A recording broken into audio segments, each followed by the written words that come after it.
Mahilig ka din ba manood ng mga K-drama, Chinese drama at ibang mga story sa iba't ibang nasyon? So baka ito yung hinahanap mo na kung saan kikita ka. Hello everyone! Welcome to Erlin's Vlog. Hello po mga ka-majesty. So today, isa na namang apps yung i-share ko sa inyo na pwede kang kumita ng $8 pataas. So una, punta tayo sa inyong mga Play Store. Next, click nyo yung search, tapos type nyo yung short box, short drama piece, or kaya naman direct kayo sa description and check the link para hindi na kayo mag-search.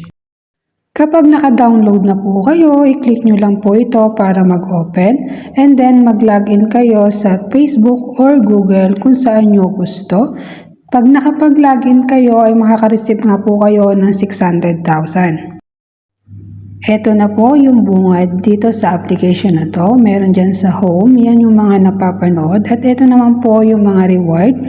Meron po dyan check-in, smash golden egg, lucky wheel, at kung ano-ano pang mga reward yung pwede mong makuha dito sa application na to. So kapag nakapag-smash ka ng 5 egg ay makaka-claim ka din ng cash. So ito po siya. So, ipapakita ko muna sa inyo yung mga wheel. Dito din ay may nakiklaim.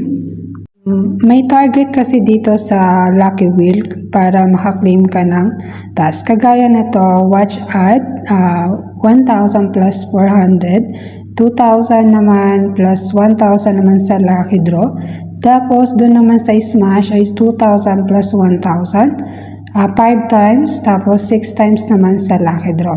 So, meron din dito sa check-in, tapos sa mga new user benefits, ay medyo malaki din naman yung makukuha. Mag-follow lang sa WhatsApp, Facebook, Telegram, tapos manood ka ng 10 episode, or 30 episode, 60 episode, 100 episode, 150, at marami pang iba.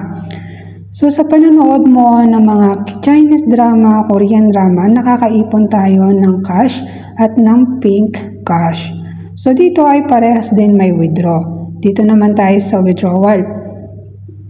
Ang withdrawal ng cash, depende siguro sa location kasi sa akin ay $8.5 or 8 million, 8.67 million. So di ko alam kung sa Pilipinas ay same din or baka mas maliit or depende, hindi ko sure. So dito naman tayo sa pink cash. So ang minimum withdrawal amount ay 0.02 and you can withdraw anytime without limit. So yun naman din ang kagandahan, basta gagawin mo lang yung task ay pwede kang mag-withdraw anytime. Reminder ko lang po, dito sa application na to ay madaming ads na kung saan bawat galaw mo ay kailangan mong manood ng ads at bawat claim mo ay may mga ads na mapapanood. Basta tandaan mo, isipin mo, kikita ka ng pera, lahat ng hirap mo at pagod mo at puyat mo dito sa application na to ay marami kang makiklaim. Sayang din naman, libre lang to. Wala ka naman ilalabas na puhunan kundi manonood ka lamang at magkiklaim sa mga reward na nagawa mo, na mga nangyari mong mga task. Ito yung sample guys, no? Sa panonood ay may nakiklaim din po dyan na green cash. Pag tinap mo yung screen, may loading dyan sa may gilid. Yan yung pumapasok dito sa green cash.